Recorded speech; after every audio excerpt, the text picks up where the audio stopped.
بەڵێتر پلانگیرەکانی پەکەکە دژی هەرێمی کوردستانە بەردەوامە لە ماوەی ڕابردوودا چەندین کردەوە ئەنجام دراون کە ئاسایش وەمنێتی هەرێمی کوردستان و هاوڵاتیانی هەرێمی کوردستانی خسەوتن مەترسیەوە. لەسەرم بابەتە قسە دەکەم لەگەڵ میوانەکەم بەڕێز ئەکبەر حەیدەر بەرپرسی لقی 15 پارتی لە خانەقین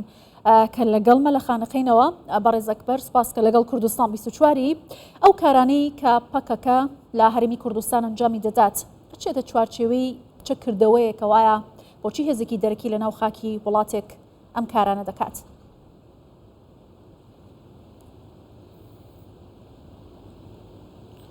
سڵاو بۆ جەنابتان،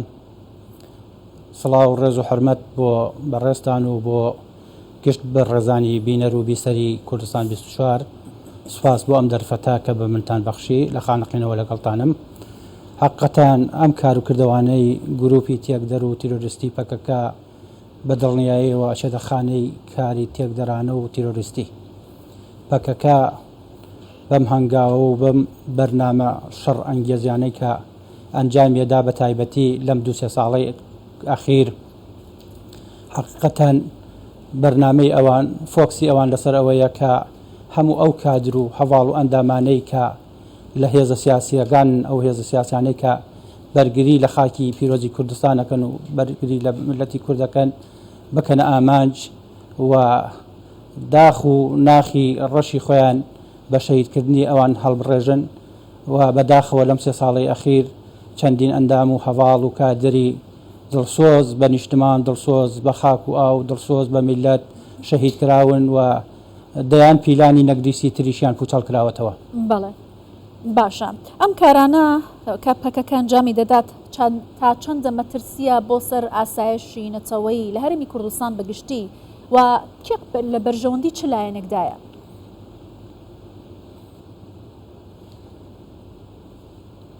ئەم کارانەی گروپی تێکدەری پەکەکە لە بەرژەوەندی ناحەزان و دژمنانی گەلی کووردە، لە بەرژەوەندی ناحەزان و دژمنانی کوردستانە. ئەوان ئەگەر بەڕاستی ئەوان ئامانجیان ڕزگارکردنی کوردستان و ئازادکردنی کوردستان و ڕزگارکردنی ملەتی کووردە بە هەوڵ بدەن بستێ لە خاکی پیرۆزی کوردستانی باکوور ئازاد و ڕزگار بکەن، ئەوان بە جێبەجێکردنی ئەم بەرنامانەی کە بە ئەکید دەستی دوژمنان و ناحەزانی کورد و کوردستانی لە پشتا ئەیانەوێت ئەم هەرێمەی کوردستان باشووری کوردستان کە بە خوێن و قوربانیدانی 100 ساڵەی ملەتی کورد، ماڵوێرانی ملەتی کورد، خوێنبەخشینی ملەتی کورد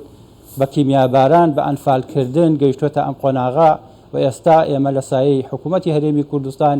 بە ئەمنیەت و ئاسایش بە شەرەف و کەرامەت ملەتی ئێمە بە ئازادی ژیان بەسەرەبا ئەیانەوێ ئەم ئارامیە، ئەم ئەمنیەتە، ئەم ئاسایشە تێک بدەن و ئەیانەوێ دەستی نەگریسی خۆیان پلانی بەدەستی نەگریسی خۆیان و بەدەستی ڕەشی خۆیان پلان و بەرنامەی ناحەزان و دژمنانی کورد جێبەجێ بکەن و ئەم ئەمنیەت و ئارامیە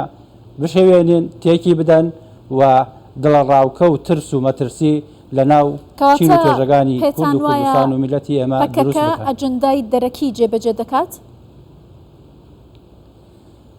100% پەکەکە ئەجەندای دەرەکی جێبەجێ ئەکات، چونکە ئەگەر ئەوان بەرنامە و ئەجەندای دەرەکی جێبەجێ نەکەن لە باتی ئەوەی کە ئەم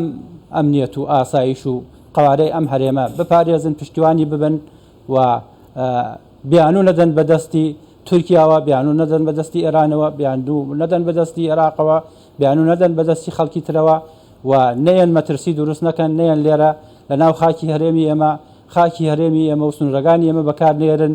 دژ بە ئەو دەوڵەتانەی کە دەرهاوسێ ئێمەن و نەچەند چالاکی ئەنجام نەدەن لە ناو خاکی ئێمەوە بۆ دەستدرێژی نەکەنە سەر تورکیا یان دەستدرێژی نەکەنە سەر ئێران.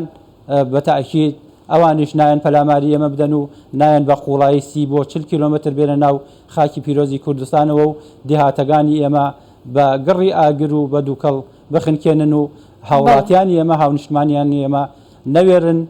نەوێرن بچن لە گوندەکانی خۆیان، لە دێهاتەکانی خۆیان بەردەوام بن لەسەر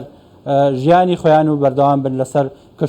کشت و کاڵی خۆیان و بتوانن ئاوەدانی کوردستان بەڵێ بکەن. بەڕێزێک بەروەکو لە ماوەکانی ڕابردوشتا وەزارەتی ناوخۆی عێراق بە هاوبەشی لەگەڵ وەزارەتی ناوخۆی هەرێمی کوردستان ڕایگەیاند کە لە سوتاندنی بازاڕەکان لە شارەکانی هەرێمی کوردستان پەکەکە دەستی هەبووە تۆڕێکی ڕێکخستۆ پیلانی دیکەی هەبووە ئابووری هەرێمی کوردستان کاتە ئامانج ئێستاش بەدانانەوەی بۆمب و تەقانەوەی ئۆتۆمبیلی بەرپرسان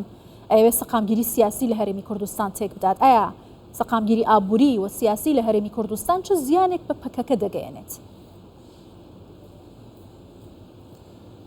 بە تاکید سەقامگیری سیاسی و ئابووری پێکەوە بەسراون.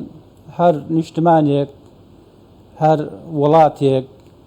هەر خاکێک ئەگەر خاوەن ئابووریەکی بەهێز نەبێت بە دڵێەوە ناتوانێت دەوڵەتێکی بەهێز و حکوومەتێک و حکومڕانەیەکی سەرکەوتوو بەهێزیشیە بێت.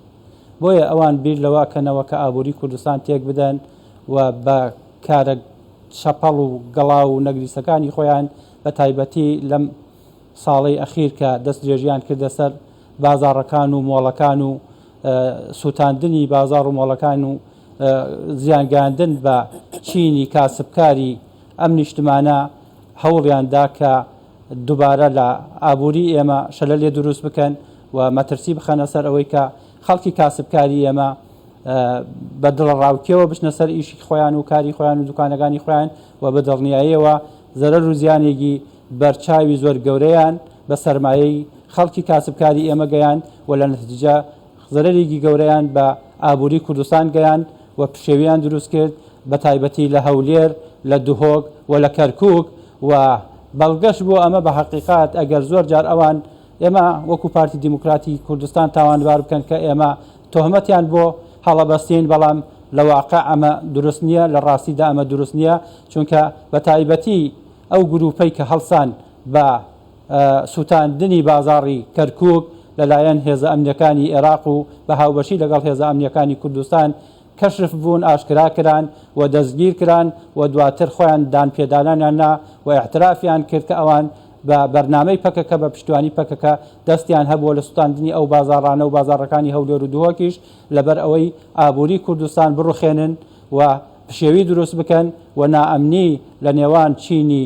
کاسبکار و کرێکاری ئەمە دروست بکەن. دووبارە ئەوان هەڵسان بە فیتی ناحەزان و بە فیتی دوژمنان ئەم پیلانەشیان جێبەجێ. بەڵێ پارتی دیموکراتی کوردستان و هەڵات حکوومەتی هەرێمی کوردستان داوا دەکەن کە ئەنجامدەرانی و کردەوە تێروریستیانەی چەند ڕۆژی ڕابردوو هاوکات مانگەکانی پێشوش کاشکراکرا بە سزای تاوانەکانیان بگەن، بەڵام بەرپرسیارەتی ئەم بابەتە لە ئەستۆی حکوومەتی عێراقیشە کە سەروەری خاکی عێراق هاوکات هەرێمی کوردستانیش بپارێزێت هێزێکی لە بڵێم دەرەکی لە ناو خاکی هەرێمی کوردستان و عێراقم کردەوەیان ئەنجام بدات. ئایا هیچ هەنگاوێک هەیە بۆ ئەم بابەتە؟ بە تاکید